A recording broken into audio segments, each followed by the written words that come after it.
The shopping mall's Christmas decorations seemed to mock Daniel Carter as he checked his phone again.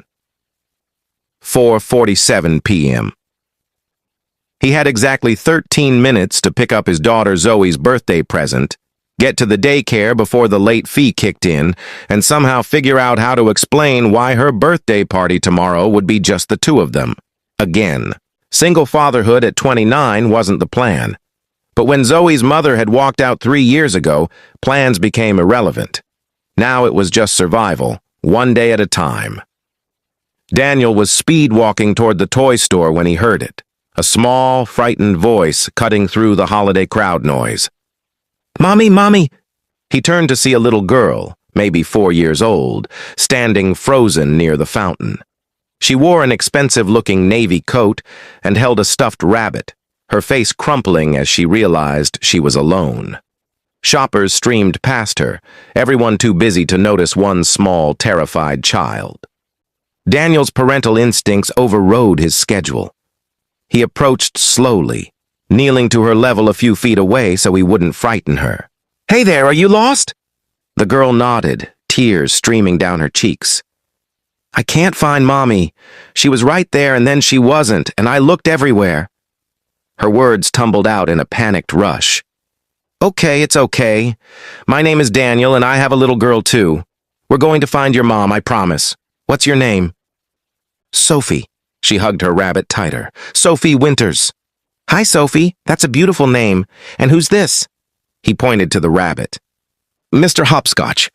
Mr. Hopscotch is very distinguished." Daniel smiled gently. "Sophie, do you know your mommy's phone number?" She shook her head. "I'm only 4. I don't know numbers yet except to 10. "That's okay. What does your mommy look like?" "She's really pretty and tall, and she has dark hair, and she was wearing—" Sophie scrunched up her face, thinking hard. "A black coat, like mine, but bigger." Daniel glanced around at the crowd. At least 30 women fit that description within view. "Okay. Does your mom's phone have a special sound? Maybe we could call it?" "She always has her phone. She talks on it all the time." Sophie's lip trembled. "She's going to be so mad I got lost."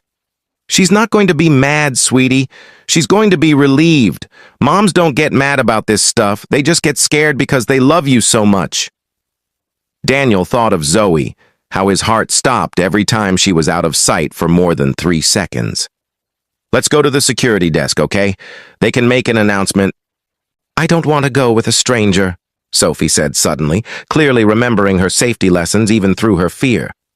"That's very smart. You're absolutely right."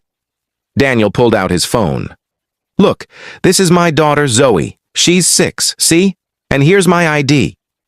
He showed her his driver's license. "And we're going to stay right here where lots of people can see us, and I'm going to call mall security to come help us. You don't have to go anywhere with me, okay?" Sophie studied his phone, then his face, her little mind working through the decision. Finally, she nodded. Daniel called mall security, explained the situation, and within 3 minutes, a security officer named Luis arrived. "Hey, Sophie," Luis said kindly. "I'm going to help find your mom. Can you tell me what she looks like?" As Sophie repeated her description, Daniel noticed her shivering. The mall was warm, but shock did that to kids. Without thinking, he shrugged off his jacket, his only good jacket, the one without stains, and draped it around her shoulders. "There, better?" Sophie nodded, pulling the jacket tight. Luis radioed in the information. "We'll make an announcement. Her mom's probably frantic. Thanks for staying with her, sir." "Of course." They waited by the fountain. Daniel checked his phone. 4:58 p.m. The daycare late fee was now inevitable, and he'd missed his chance at the toy store. But Sophie's small hand had crept into his, and he couldn't bring himself to care about schedules. "My daddy left," Sophie said suddenly, quietly. "When I was a baby, Mommy says he wasn't ready to be a daddy." Daniel's chest tightened. "I'm sorry, Sophie." "Do you have a daddy?" "I did. He died when I was young, but I had my mom, and she was enough. And I bet your mom is enough, too. She works a lot. She says it's so we can have nice things." Sophie looked down. "But I just want her home more." Before Daniel could respond, he heard it. A woman's voice, sharp with panic, cutting through the crowd. Sophie Winters! Mommy!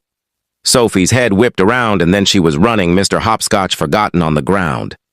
A woman burst through the crowd, tall, dark-haired, wearing a designer black coat, her face a mask of pure terror that dissolved into relief as Sophie crashed into her legs. She dropped to her knees, pulling Sophie into a crushing hug, sobbing openly. Oh God, Sophie, I turned around for 2 seconds. She was shaking, checking Sophie over with trembling hands. Are you okay? Are you hurt? I'm okay, Mommy. This nice man helped me.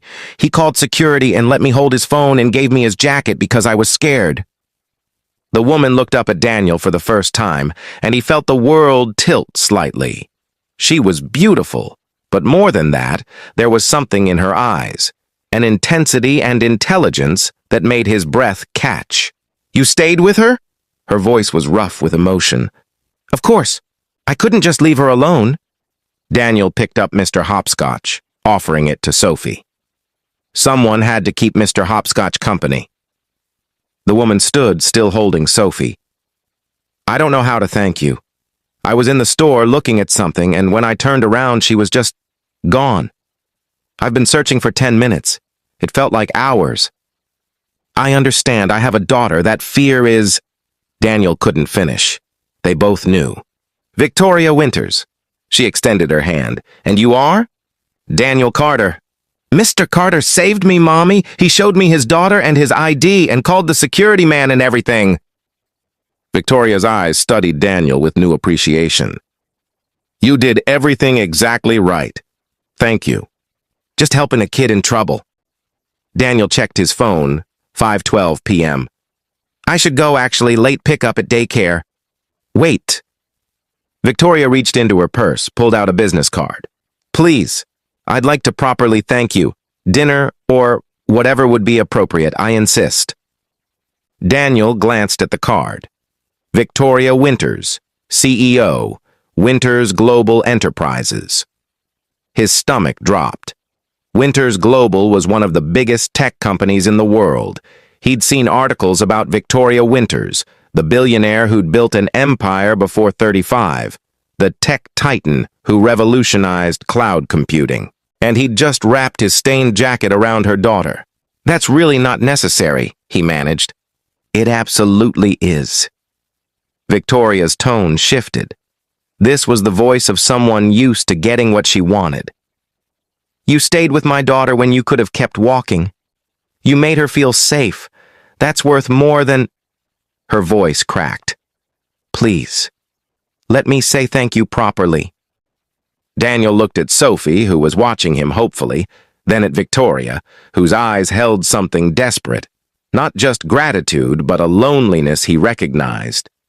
Okay, he said, but fair warning, I have a 6-year-old, so my schedule is chaotic, and I can't afford fancy restaurants.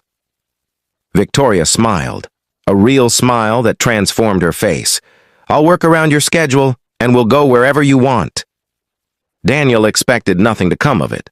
Billionaires didn't actually follow through on promises to single dads who worked in IT support and drove a 10-year-old Honda. But the next day, his phone rang. Mr. Carter, this is Victoria Winters. Is tomorrow evening too soon for that thank you dinner? Sophie's been asking about you nonstop. Dinner turned into coffee. Coffee turned into a playdate between Sophie and Zoe at the park. The playdate turned into regular weekend meetups. And somewhere in there, Daniel stopped being surprised when Victoria showed up at his apartment with pizza, when she came to Zoe's school play, when she asked his advice on balancing work and parenting. You make it look easy, she said one evening, watching him help both girls with homework at his small kitchen table. I make it look like controlled chaos, Daniel corrected. There's a difference. But you're present. Even when you're exhausted, even when work is demanding, you're here. I've been so focused on building the company, on securing Sophie's future, that I forgot about securing her present. So change it. Just like that? Just like that. You're the CEO, delegate, set boundaries, come home for dinner. Daniel smiled. It's not easy, but neither is anything worth doing. Victoria studied him. How did you get so wise? Necessity and therapy, lots of therapy. 3 months after they met, Victoria offered Daniel a position at Winters Global, head of IT security, with a salary that made him dizzy and flexible hours that would actually let him parent. This isn't charity, she said firmly when he hesitated. I've had my people vet you thoroughly. You're overqualified for your current position, and you have ideas about cloud security that my team needs to hear. This is business, and the fact that our kids are best friends is a very fortunate coincidence. Victoria's expression softened. Daniel, you gave me my daughter back. But more than that, you showed me what actually matters. I want to do the same for you. Not as charity, but as a partnership. You make me a better parent. Let me help make your life easier. Daniel looked at Zoe and Sophie, playing with dolls in the corner, already inseparable. He thought about years of struggling, of late fees and missed opportunities, of doing everything alone. Okay, he said, partners. 1 year later, Daniel stood in his new office at Winters Global, the office with windows and space and his name on the door, and couldn't quite believe the journey. From a chance encounter at a mall fountain to this. Victoria appeared in his doorway, Sophie and Zoe trailing behind her. Ready for lunch? The girls have been begging for pizza. Always ready for pizza. Daniel saved his work, grabbed his jacket, a new one, but he'd kept the old stained one in his closet as a reminder. As they headed to the elevator, Sophie slipped her hand into his. Daniel, can I ask you something? Of course, kiddo. Are you and Mommy going to get married? Because Zoe and I decided we want to be real sisters, not just friend sisters. Daniel caught Victoria's eye over the girls' heads. She was blushing, trying not to smile. That's a question for your mom and me to figure out, Daniel said carefully. But I can tell you that whatever happens, you two will always be in each other's lives. Promise. But real sisters would be better, Sophie insisted with 4-year-old logic. She makes a compelling argument, Victoria murmured. She does, Daniel agreed, taking Victoria's hand. Very compelling. 6 months later, when Daniel proposed in the same spot where he'd first found Sophie, by the mall fountain with both girls holding signs that said, "Will you marry our dad, Mom?" Victoria said yes before he'd finished the question. Because sometimes helping a lost child find her mother means finding your own way home. And sometimes the best partnerships start with a small voice saying, "Mommy?" and a stranger deciding that walking away was never an option. That was the thing about Daniel Carter. He'd never been the type to walk away. And Victoria Winters had built an empire on recognizing value when she saw it. Together they built something even better, a family.